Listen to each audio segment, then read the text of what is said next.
Praise the Lord. प्रभू येशू ख्रिस्ताच्या नावामध्ये पुन्हा एकदा तुम्हा सर्वांना सलाम शालोम. जिवंत देवाची स्तुती असो की आज पुन्हा एकदा त्याने आपल्याला एक नवीन दिवस दाखवलाय आणि या दिवसामध्ये त्याचा गौरव करण्यासाठी पुन्हा एकदा मी तुमच्या समोर आलोय परमेश्वराची वचनं घेऊन. या थोडा वेळ आपण देवाच्या वचनांकडे जाऊया, बघूया, ऐकूया आणि शिकण्याचा आपण प्रयत्न करूया. आणि योहानाचे पहिले पत्र याचा 4था अध्याय आणि 16वं वचन. देवाची आपल्यावरची प्रीती आहे ती आपल्याला कळून आली आहे व आपण तिच्यावर विश्वास ठेवला आहे. देव प्रीती आहे. जो प्रीतीमध्ये राहतो तो देवामध्ये राहतो व देव त्याच्यामध्ये राहतो. Praise the Lord. आणि आपण नेहमी अनेकदा बघतो, अनेक ठिकाणी लिहिलेलं बघतो, God is love, God is love, देव प्रीती आहे, देव प्रीती आहे.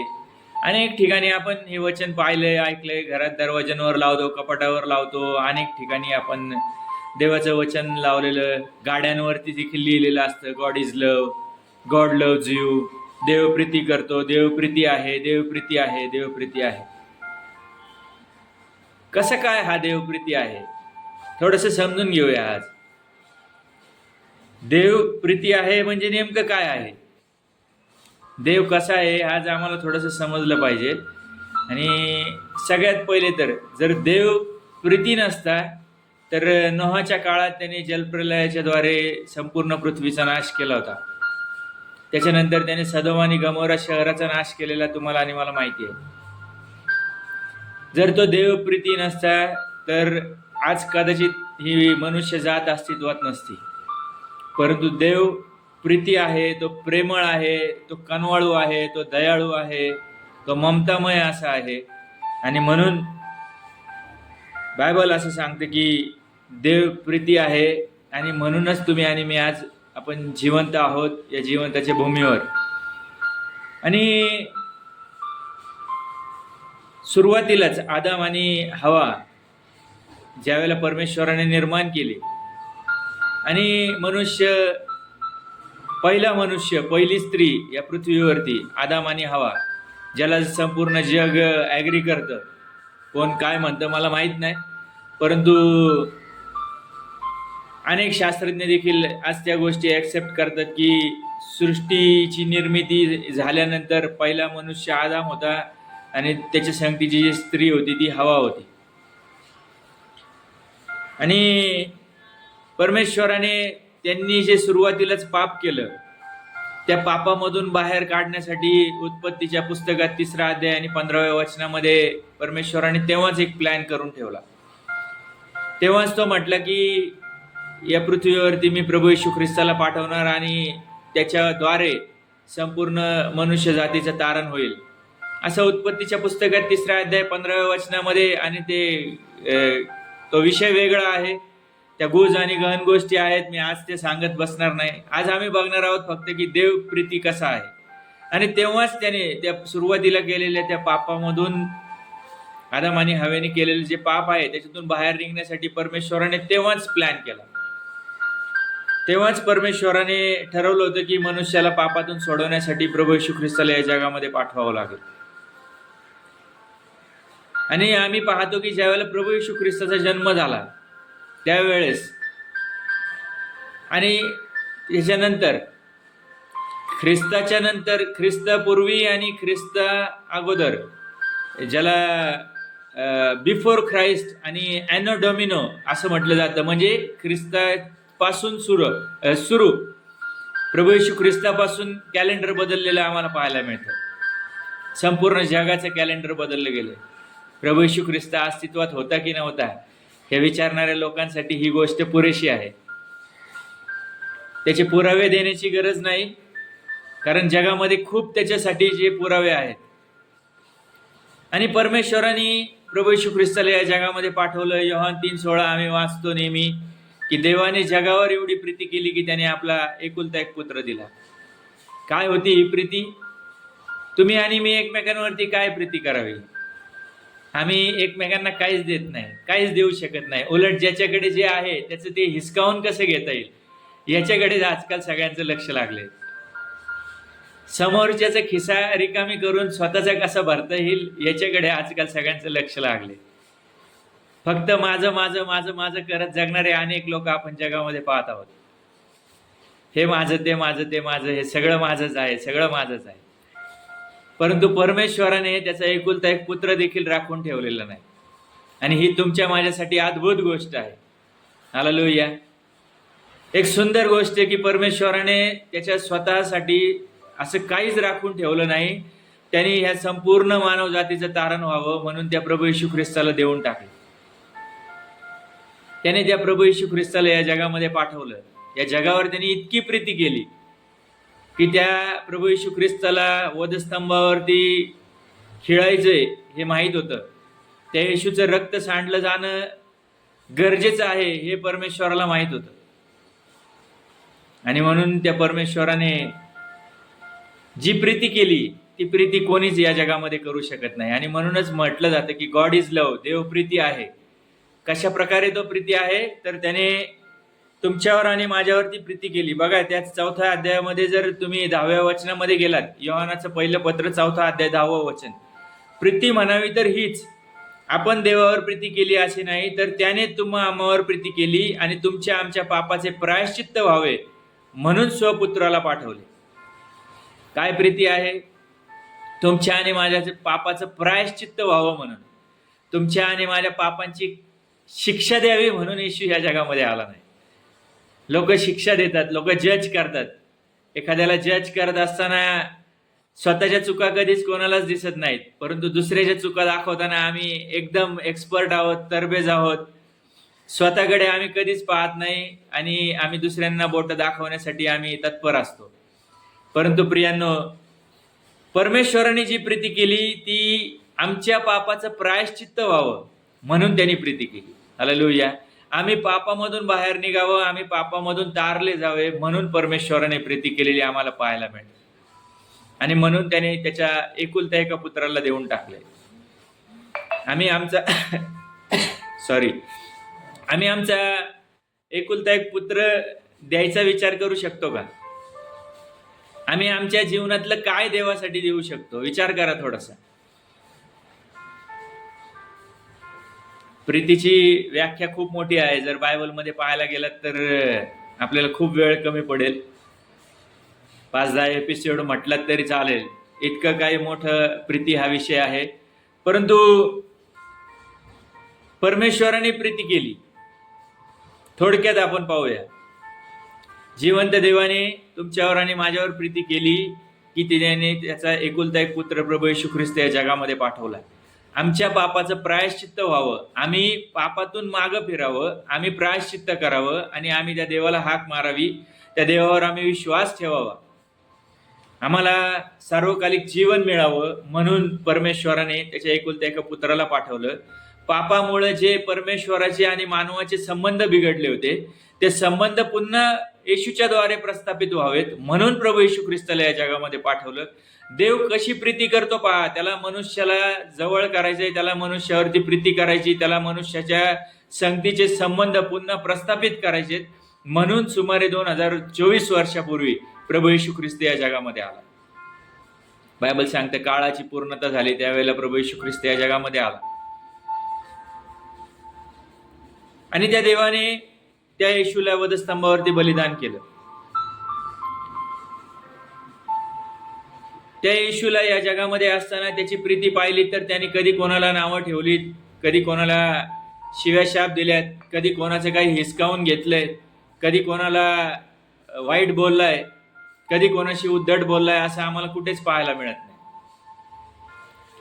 उलट त्याने रोग्यांना बरं केलंय, लंगड्यांना पाय दिलेत, आंधळ्यांना त्याने डोळे दिलेत, अनेक कुष्ठरोग्यांना त्याने बरं केलेलं आम्ही पाहतो. याईराची कन्या जी मरण पावली होती तिला मरणातून जिवंत केले, मेलेल्या लाजारला त्याने जिवंत केले. त्या येशूने मरताना देखील वधस्तंभावरती तो म्हणतो की हे बापा, हे लोक काय करतात, ह्यांना क्षमा कर. त्या जिवंत देवाकडे तो प्रभू येशू ख्रिस्त मरत असताना वधस्तंभावरती देखील प्रार्थना करताना आम्ही पाहतो. काय ही प्रीती आहे? तुम्ही आणि मी विचार करू शकतो का? आम्हाला आज कोणी काही मागितलं तर आम्ही द्यायला तयार होत नाही. आम्ही स्वार्थी प्रवृत्तीचे लोक आहोत, परंतु परमेश्वर स्वार्थी नाही. आम्ही संकुचित वृत्तीचे लोक आहोत, परंतु परमेश्वर हा संकुचित वृत्तीचा नाहीये. आम्ही देवाला काय द्यायचा प्रयत्न करतो, थोडासा आज विचार करा. देवाने त्याचा एकुलता एक पुत्र देऊन टाकलाय. आम्ही मात्र परमेश्वराला काहीच देऊ शकत नाही. तो तुमच्याकडे आणि माझ्याकडे मागतो तरी काय?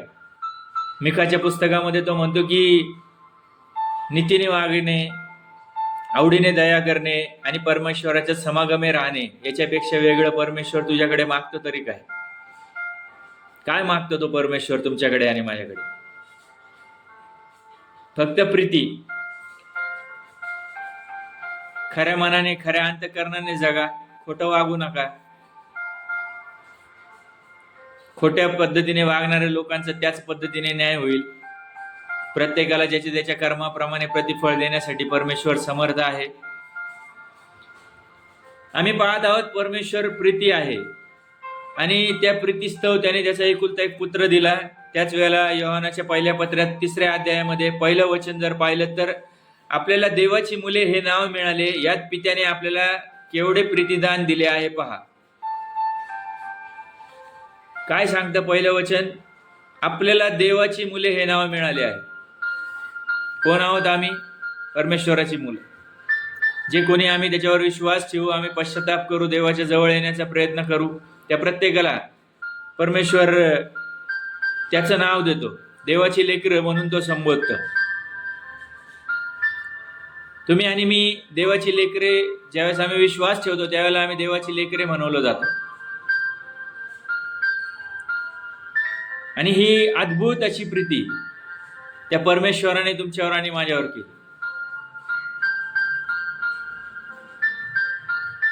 तुम्हाला आणि मला आज विचार करायचा आहे.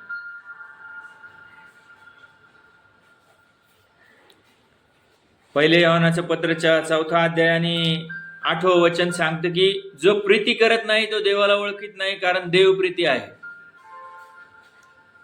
तुमच्यात आणि माझ्यामध्ये जर प्रीतीच नसेल तर आम्ही देवाला ओळखलंच नाही. आणि देवाला आम्ही ओळखत नाही म्हणून आमच्यामध्ये प्रीती नाही. आम्ही एकमेकांचा द्वेष करतो, एकमेकांचं हेट करतो, एकमेकांचं तोंडही पाहायची आमची इच्छा होत नाही, कारण आमच्यामध्ये देवाची प्रीती नाही. परंतु परमेश्वर तर सांगतो की देव प्रीती आहे आणि जर आमच्यामध्ये प्रीती नाही तर आम्ही देवाला ओळखलंच नाही. देवाने तर सर्व काही देऊन प्रीती केली. आणि मग तुम्ही पहा रोमकरासपत्र याचा 5वा अध्याय आणि 8व्या वचनामध्ये जर गेलात तर तिथे आम्हाला पाहायला मिळतं देव आपल्यावरच्या प्रीतीचं हे प्रमाण देतो, परंतु देव आपणावरच्या स्वतःच्या प्रीतीचे प्रमाण हे देतो की आपण पापी असतानाच ख्रिस्त आपणासाठी मरण पावला. आम्ही पापी असतानाच ख्रिस्त आमच्यासाठी मरण पावलाय. परमेश्वराची प्रीती पहा. आम्ही पापी आहोत, आम्ही पापी होतो. ज्यावेळेस आदामाने पाप केलं तेव्हापासून तो पापी स्वभाव घेऊन प्रत्येक जण जन्माला आला. कारण आदाम आणि हवेचा पहिला मुलगा काईन आणि त्यानंतर हबेल या दोन्ही भावांमध्ये देखील आम्हाला वैर पाहायला मिळतं. काईन आणि हबेलाचं खून केलेलं आम्हाला पाहायला मिळतो. जगातला पहिला मर्डर त्या आम्ही तिथं बायबलमध्ये पाहतो प्रियांनो. आणि त्या मर्डरचं कारण काय होतं तर हबेलाचं अर्पण परमेश्वराने मान्य केलं आणि काईनाचं अर्पण परमेश्वराने मान्य केलं नाही. आणि त्याच्यामुळे जो द्वेष निर्माण झालाय त्या द्वेषाचा परिणाम मर्डरमध्ये झालाय. प्रीती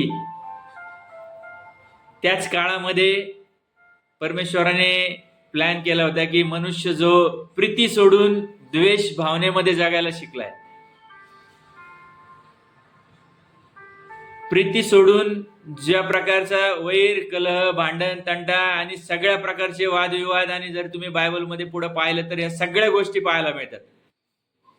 आणि ज्या या पापी स्वभावामध्ये तो जगायला शिकलाय त्याच्यातून त्याला बाहेर काढायचं आणि त्याला त्या प्रीतीमध्ये घेऊन यायचं.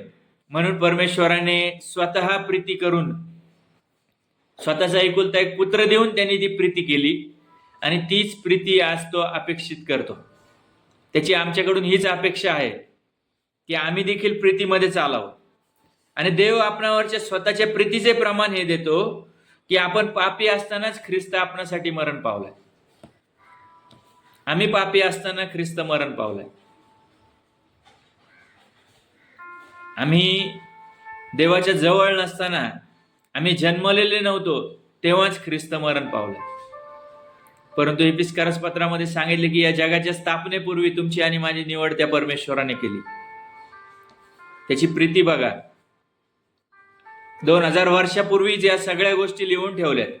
जगाचा अंत कसा जवळ आलाय ते देखील लिहून ठेवलंय. जग कसं शेवटाकडे चाललंय ते देखील लिहून ठेवलंय. सगळ्या गोष्टी परमेश्वराने लिहून ठेवल्यात. तुमच्या माझ्यासाठी सगळी काही पूर्ण तयारी झालेली आहे. प्रभू येशू ख्रिस्त येण्याचे दिवस जवळ आलेले आहेत. ज्यांच्यावरती तो प्रीती करतो, ज्यांनी त्याच्यावर विश्वास ठेवलाय, त्यांना घेऊन जाण्यासाठी तो खूप लवकर येत आहे. आणि त्या परमेश्वराने तुमच्यावर आणि माझ्यावरती त्या प्रभू येशू ख्रिस्ताला 2000 वर्षापूर्वी पाठवून अद्भुत अशी प्रीती केली. तो देव प्रेमळ आहे, कृपाळू आहे, कनवाळू आहे. तो जीवन बदलणारा परमेश्वर आहे. त्याने अनेकांचं जीवन बदललंय. अनेक जण जे चोर, लुटारू, ज्या वेळेला प्रभू येशू ख्रिस्ताला वधस्तंभावर खिळायची वेळ होती त्यावेळेस एक लुटारू सोडला जावा असं त्या काळामध्ये त्यांचं गणित होतं. आणि प्रभू येशू ख्रिस्ताला वधस्तंभावरती टांगा आणि बरब्बा नावाचा एक लुटारू होता, त्याला सोडा असं त्या काळातल्या त्या यहुद्यांनी, शास्त्री पुरुषांनी जी काही मागणी केली होती. आणि त्या बरब्बाचं देखील नंतर रूपांतर झालेलं आम्ही पाहतो. तो बरब्बा देखील बदलला गेलाय. त्या बरब्बाने देखील येशूची सेवा केलेली आम्ही पाहतो. तो बरब्बा देखील बदलला. जो चोर होता, जो लुटारू होता, परंतु ज्याने विश्वास ठेवला, ज्याने येशू ख्रिस्त हा जिवंत देवाचा पुत्र आहे, तो मरणावर विजयी झालाय, या सगळ्या गोष्टींवर जेव्हा त्याने विश्वास ठेवला, पुनरुत्थित झालेला तो ख्रिस्त आहे याच्यावर जेव्हा त्याने विश्वास ठेवला, त्यावेळेस त्याचं देखील रूपांतर झालेलं आम्ही पाहतो. आज जगामध्ये हजारो उदाहरणं आहेत.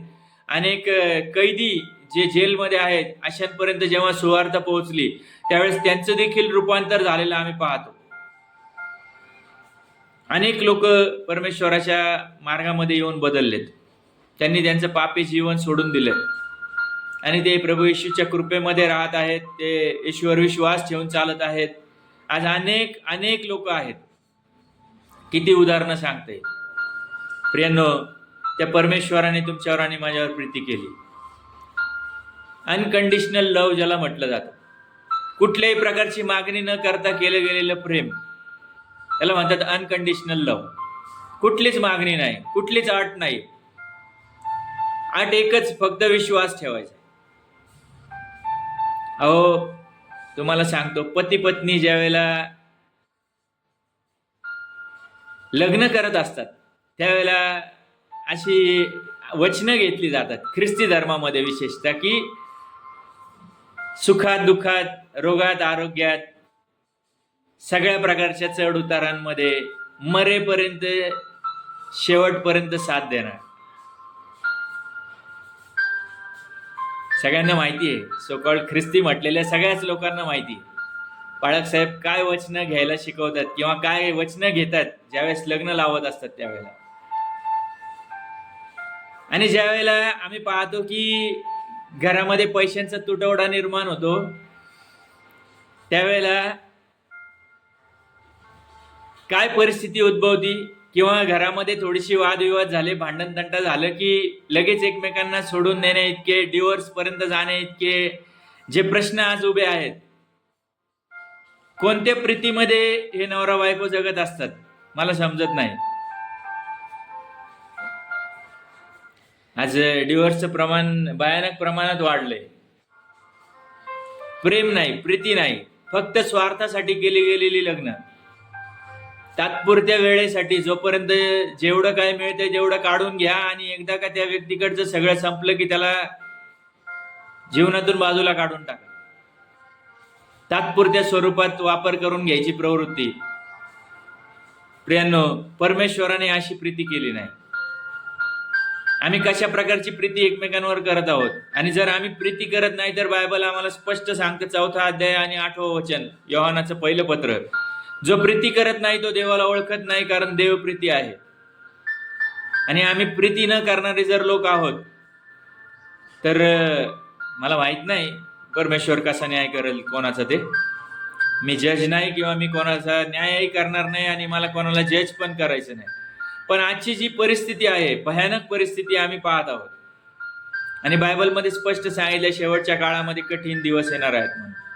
लोक निंदा करणारे, चाहड्या करणारे, लबाडी करणारे आणि देवाच्या वचनाच्या विरुद्ध वागणारे, ममताहीन आणि क्रोधाविष्ट आणि जे देवाला आवडत नाही अशा सगळ्या गोष्टी करणारे लोक या काळामध्ये आहेत. आज कोणीच कोणाचं नाही असं म्हटलं जातं. बघा, विचार करा, तुमच्या जीवनामध्ये तुम्ही विचार करा. परंतु आज मला तुम्हाला सगळ्यांना सांगायचंय की परमेश्वर प्रेमळ आहे. हालेलुया. परमेश्वर प्रेम आहे, तो प्रीती आहे. प्रीती या शब्दाचा अर्थ होतो की देणं, आणि प्रेम या शब्दाचा अर्थ होतो घेणं. प्रेम करतात लोक कसं? फक्त काहीतरी घेण्यापुरता, काहीतरी मिळतंय तोपर्यंत प्रेम करायचं. एकदा का मिळायचं बंद झालं की प्रेम संपलं. तात्पुरत्या स्वरूपात केलं जाणारं असतं ते प्रेम असतं. आणि प्रीती जी आहे ती शेवटपर्यंत केली जाते, त्याला म्हटलं जातं प्रीती. अगदी सगळ्या प्रकारच्या सगळ्या अवस्थेमध्ये, मग जसं म्हटलं तसं वचनांमध्ये वचनं घेतली जातात लग्न करायच्या वेळेला, रोगात, सुखात, दुःखात, आरोग्यात, सगळ्याच गोष्टींमध्ये. तुमच्या जीवनातल्या प्रत्येक चढ उतारांमध्ये जे साथ देणारे लोक असतात ते प्रीती करणारे असतात. जे मध्येच सोडणारे असतात ते फक्त प्रेम करणारे, टेम्पररी प्रेम करणारे लोक. हरकत नाही, परमेश्वराची वचनं पूर्ण होत आहेत, हे जास्त महत्वाचं आहे. शेवटच्या काळातले कठीण दिवस जे आहेत त्या कठीण दिवसांमध्ये आम्ही आहोत. आणि या जगामध्ये परमेश्वराशिवाय आता दुसरं कोणीच नाही, हा विचार करून तुम्ही आणि मी जगायला शिकलं पाहिजे.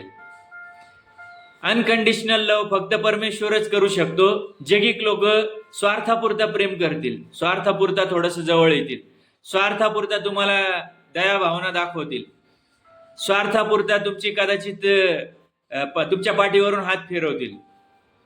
परंतु मला सांगू द्या, परमेश्वर कुठलाही स्वार्थ तुमच्याकडून आणि माझ्याकडून ठेवत नाही. हालेलुया. उत्तमातली उत्तम गोष्ट जो देऊ शकतो त्याला म्हटलं जातं प्रीती करणारा व्यक्ती. आणि ती प्रीती फक्त परमेश्वरानेच केली. हालेलुया. उत्तमातलं उत्तम, त्याचं स्वतःचा एकुलता एक पुत्र त्याने देऊन टाकला. तो म्हटला नाही की माझ्या पुत्राला मी का या लोकांसाठी, या पापी लोकांसाठी, या पापी जगासाठी का मारू. तो असं कधीच नाही म्हटला. उलट त्याने पहिलं पाप ज्या वेळेला पृथ्वीवर झालं त्याच क्षणाला त्याने प्लॅन केलाय. त्याच क्षणाला त्याने ठरवलं की या पापी मानव जातीला बाहेर काढण्यासाठी पवित्र रक्ताची गरज आहे आणि येशूला ते काम करावं लागेल. हे उत्पत्ती 3:15 मध्ये सुरुवातीलाच सांगितलं गेले. कधीतरी त्याविषयीचं विश्लेषण नंतर करेल मी. परंतु आज समजून घ्या, परमेश्वराची प्रीती, येशूने स्वतःचा प्राण देऊन प्रीती केली. आज जी प्रीती केली जाते ती स्वार्थापुरता, केवळ तात्पुरत्या स्वरूपासाठी, काहीतरी मिळवण्यासाठी. आणि टेम्पररी जी प्रीती आहे, टेम्पररी जे प्रेम आहे, त्याला भुलून जाऊ नका प्रियांनो. कारण आजकाल बोलवणारे लोक भरपूर आहेत. थोड्या वेळासाठी तुम्हाला मी सांगितलं तसं, थोड्या वेळासाठी तुम्हाला ते सांत्वन देण्याचा प्रयत्न करतील. तुमच्या दुःखात किंवा तुमच्या सुखामध्ये तुमच्या पैशांच्या पाठीमागे लागलेले असे पुष्कळ लोक आहेत. आणि परमेश्वराकडे पाहायला शिका. जिवंत देव प्रीती करणारा परमेश्वर आहे. हालेलुया. तो तुमच्याकडे आणि माझ्याकडे काहीच मागत नाही. उलट त्याने आम्हाला शिकवलंय की प्रीती कशी करायची. आणि पहिले योहानाचं पत्र याच्यातच 3रा अध्याय आणि 16वं वचन आम्हाला सांगतं की ख्रिस्ताने आपल्याकरता स्वतःचा प्राण अर्पिला, यावरून आपल्याला प्रीतीची जाणीव झाली आहे. तेव्हा आपणही आपल्या बंधू करता स्वतःचा प्राण अर्पिला पाहिजे. हालेलुया. काय सांगितलं इथे? इथे तर परमेश्वर म्हणतो की ख्रिस्ताने जशी प्रीती केली स्वतःचा प्राण देऊन, तशी तुम्ही देखील स्वतःचा प्राण देऊन प्रीती करा.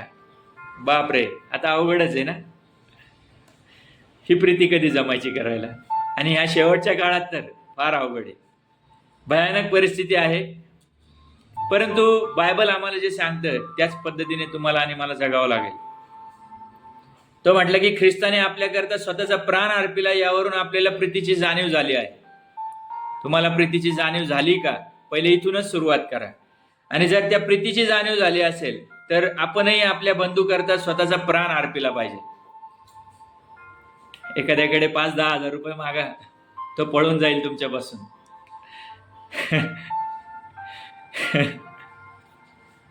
प्राण अर्पण करायची गोष्ट खूप लांब राहिली. मागा फक्त एखाद्याला, बघा जरा तुमच्या लक्षात येईल किती जवळचे मित्र, किती खरे लोक तुमच्या संगती आहेत. तुमच्यावरच्या एखाद्या प्रसंगामध्ये किती जण तुम्हाला साथ देत आहेत, तुमच्या लक्षात येईल. ख्रिस्ताने ज्याप्रमाणे आपल्या स्वतःचा प्राण अर्पण केलाय त्याप्रमाणे तुम्हाला आणि मला प्रीती करायला शिकायचंय, असं बायबल सांगतं. आणि मग आम्ही मार्क 12:30 मध्ये तर पाहतो की परमेश्वरावरती आम्हाला संपूर्ण मनाने, संपूर्ण बुद्धीने, संपूर्ण शक्तीने प्रीती करा, असं त्याने आम्हाला सांगितलंय. आणि त्याच वेळेला त्यांनी असंही सांगितलं की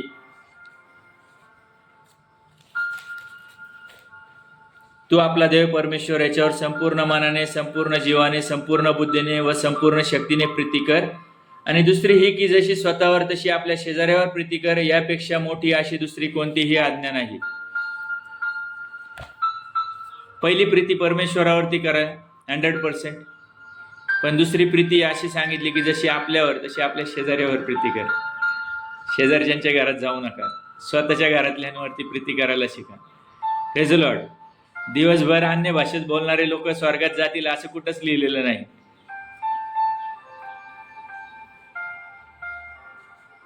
डोंगर ढळविता येईल इतका विश्वास असला. काय प्रीती सांगितली? पहिले कोरिन्थीय पत्रामध्ये जर तुम्ही गेला तर तुम्हाला प्रीतीचं छान असं वर्णन तिथं पाहायला मिळतं. कशी प्रीती? मी माणसांच्या व देवदूतांच्या भाषांमध्ये बोलत असलो पण माझ्या ठाई प्रीती नसली तर मी वाजणारी थाळी किंवा झणझणणारी झांज असा आहे. काय सांगितलंय? कोणाच्या भाषांमध्ये बोलताय, कोणत्या भाषांमध्ये कोणासंगती बोलताय त्याच्याशी काय घेणं देणं नाही. प्रीती नसली तर वाजणारी थाळी आणि झणझणणारी झांज अशी आहात. प्रीतीची खूप उदाहरणं आहेत. जर तुम्ही बायबलमध्ये पाहिलं तर तुमच्या लक्षात येईल. आणि योहानाच्या पत्रामध्ये तर त्यांनी अतिशय काही गोष्टी सुंदर सांगितल्यात. मी सगळ्याच तुम्हाला आज सांगू शकत नाही, परंतु बायबल आम्हाला स्पष्ट सांगतं. 3रा अध्याय आणि पहिले योहानाचं पत्र 3रा अध्याय आणि 15वं वचन. जो कोणी आपल्या बंधूचा द्वेष करतो तो नरहिंसक आहे आणि कोणाही नरहिंसकाच्या ठाई सार्वकालिक जीवन राहत नाही, हे तुम्हास माहीत आहे. जो कोणी आपल्या बंधूचा द्वेष करत असाल द्वेष, तर आजपासून बंद करा. द्वेष करणारे लोक स्वर्गाच्या राज्यात जाऊ शकत नाहीत असं बायबल आम्हाला सांगतं. त्याच्या ठाई सार्वकालिक जीवन राहणार नाही. प्रभूजी प्रभूजी म्हणणाऱ्या प्रत्येकाचा स्वर्गाच्या राज्यात प्रवेश होणार नाही. तुमच्या जीवनात जे कोणी तुम्हाला असं वाटतं की जे कोणी ज्यांचा कोणाचा मी द्वेष करतोय अशा प्रत्येकाला क्षमा करायला शिका आणि प्रत्येकावरती प्रीतीच करा. काय गरज नाही तुम्ही जाऊन प्रत्येकाशी बोललेच पाहिजे. मन अंतःकरण देवापुढे उघडं करायला शिका. प्रियांनो, आज मला तुम्हाला प्रत्येकाला सांगायचंय, परमेश्वराकडे सांगा, परमेश्वराशी बोलायला शिका. कोणाचा द्वेष मनामध्ये बाळगू नका. कोणाबद्दल राग, वैर भावना मनामध्ये असेल तर आज ती काढून टाका. त्या देवाने ज्या पद्धतीने आमच्यावर प्रीती केली त्या पद्धतीने तुम्हाला आणि मला एकमेकांवरती प्रीती करायची. आणि ती प्रीती आम्हाला सार्वकालिक जीवनाकडे घेऊन जाणारी असेल. जर आम्ही द्वेष करणारे आहोत तर बायबल स्पष्ट सांगते की त्याच्या ठाई सार्वकालिक जीवन राहत नाही. मग कोणत्या तोंडाने आम्ही येशू येशू करणार आहोत? आम्हाला या गोष्टी शिकायच्यात. आम्हाला स्वतःमध्ये बदल घडवायचा आहे. आणि प्रियांनो, आज आम्हाला गरज आहे त्या सगळ्या गोष्टींची. देवाचं वचन आम्हाला आमच्या दोषांची जाणीव करून देणारं वचन आहे. ते वचन जिवंत आहे. ते आपल्या मनात, आपल्या अंतःकरणात जिवंत होऊ द्या, जेणेकरून तुमचं आणि माझं जीवन बदललं जाईल आणि त्याच्याद्वारे प्रियांनो आम्ही सार्वकालिक जीवनाचे भागीदार होऊ. त्या परमेश्वराने अद्भुत प्रीती आमच्यावरती केली आहे. ती प्रीती तुम्हाला आणि मला त्या देवावरती करता आली पाहिजे. त्याच वेळेला आम्हाला त्या आमच्या संगती राहणाऱ्या प्रत्येकावरती ती प्रीती आम्हाला करता आली पाहिजे. आणि म्हणून आम्हाला कसं जगायचं हे परमेश्वर आम्हाला शिकवतो. मी म्हटलं ना, प्रभू येशू ख्रिस्ताने वैऱ्यांवरती पण प्रेम करायला लावलंय. बघा, मत्ते कृत शुभवर्तमान याचा 5वा अध्याय आणि 44व वचन आम्हाला शिकवतं की वैऱ्यांवरती पण तो कशी प्रीती करायला शिकवतो.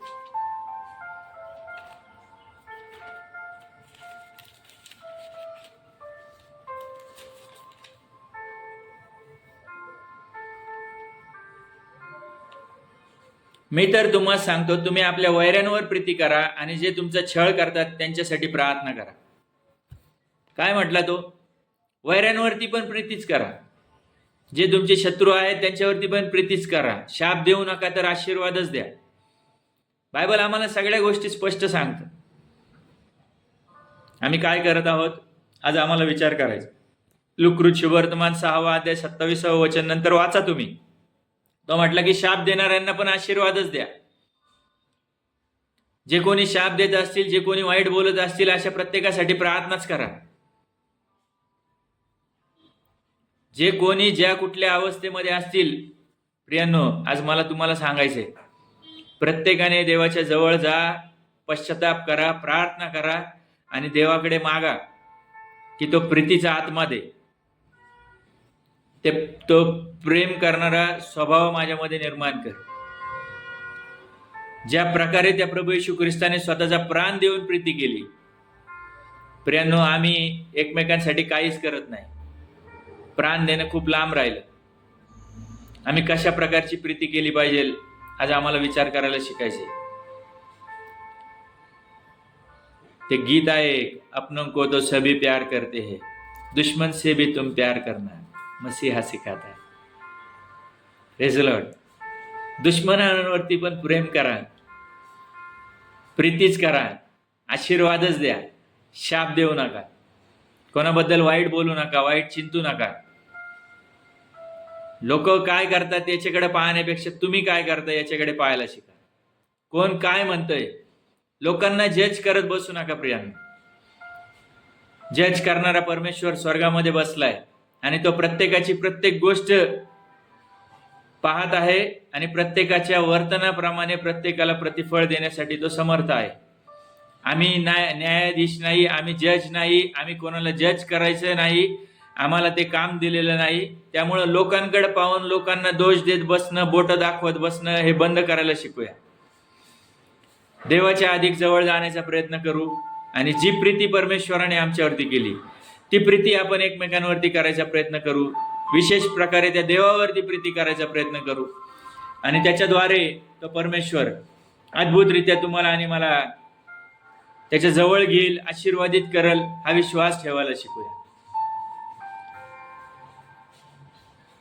प्रेम कसं असलं पाहिजे याचं सुंदर उदाहरण, एक सुंदर नमुना म्हणजे प्रभू येशू ख्रिस्त आहे. आजकालचं प्रेम आम्ही पाहतो, राग आला की लोक सोडून निघून जातात. ब्रेकअप कसे पटापट होतात. लोक थोडे दिवस एकत्र येतात, थोड्या दिवसात राग आला म्हणून निघून गेले. अशी भरपूर उदाहरणं आहेत, खूप उदाहरणं आहेत. हे म्हटलं ना, आज 80% डिवोर्सचं प्रमाण वाढलंय. 80% लोक डिवोर्स घेतात. पती पत्नी एकत्र राहत नाहीत.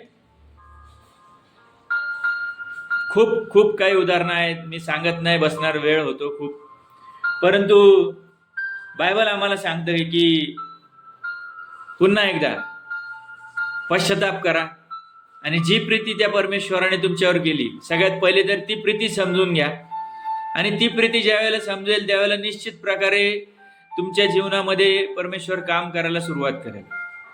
एक छोटंसं उदाहरण देतो आणि त्यानंतर मी थांबतो. एक स्टेशन मास्तर आहे, म्हणजे रेल्वे क्रॉसिंग जिथून होत असते आणि त्या रेल्वे क्रॉसिंगसाठी स्टेशन मास्तर ठेवलेले असतात. ज्यावेळेला रेल्वे तो स्टेशन मास्तर ज्यावेळेस बटन दाबेल, रेल्वे येणार असते आणि त्यावेळेस त्यांनी बटन दाबलं की गेट बंद होतात. ज्याच्यामुळे सगळी ट्रॅफिक थांबते आणि रेल्वेच्या रुळावरून रेल्वे व्यवस्थितपणे पास होऊ शकते. आम्हाला सगळ्यांना ह्या गोष्टी माहिती आहेत. तर तशा पद्धतीने त्या रेल्वे स्टेशनचा एक मुलगा, रेल्वे स्टेशनवरती जो स्टेशन मास्तर आहे त्याचा एक मुलगा, आणि तो मुलगा त्याच्या संगती पप्पांसंगती ड्युटीवर आला. तिथे खेळत होता. खेळता खेळता तो अशा ठिकाणी गेला जिथं त्या फाटकाचं जे बटन दाबल्यानंतर जे फाटक उघडलं जातं किंवा बंद केलं जातं त्याच्यासाठीची जी मशिनरी लागती, त्याच्यासाठी पूर्वीच्या काळामध्ये मोठे मोठे गिअर बॉक्स असायचे. आणि तो मुलगा त्या गिअर बॉक्सच्या रूममध्ये जाऊन तिथे खेळत होता. आणि तो खेळत असताना इकडे रेल्वे आली. स्टेशन मास्टरला माहित नाही नेमकं काय झालंय, मुलगा कुठे गेलाय, कुठे खेळतोय, त्याला काहीच कल्पना नाही. परंतु ज्या वेळेस रेल्वे येते त्यावेळेला तो त्याच्या वेळेप्रमाणे, त्याच्या नेहमीच्या नित्य नियमाप्रमाणे तो ते बटन दाबतो. आणि ज्यावेळेस तो ते बटन दाबतो त्यावेळेला ह्या रेल्वे स्टेशन मास्टरचा मुलगा त्या गिअर बॉक्स मध्ये खेळत असतो आणि त्याचा हात त्याच्यामध्ये, ज्यावेळेला तो बटन दाबतो इकडे, त्यावेळेला त्याचा हात त्या मुलाचा त्या गिअर बॉक्स मध्ये अडकतो आणि तो ओरडायला लागतो, पप्पा पप्पा पप्पा करून तो जोरजोरात ओरडतोय. आणि त्या स्टेशन मास्टरच्या लक्षात येतं की माझा मुलगा त्या गिअर बॉक्स मध्ये अडकलाय. आणि तो धावत धावत जातो, पळत जातो, बघतो तिकडे, आणि तर त्या मुलाचा हात अडकलाय. आणि आता ते गिअर पूर्ण तो फिरणार असतो आणि तो गिअर ज्यावेळेस संपूर्णतः फिरला जाईल त्यावेळेला ते गेट तिकडे बंद झालेलं असेल.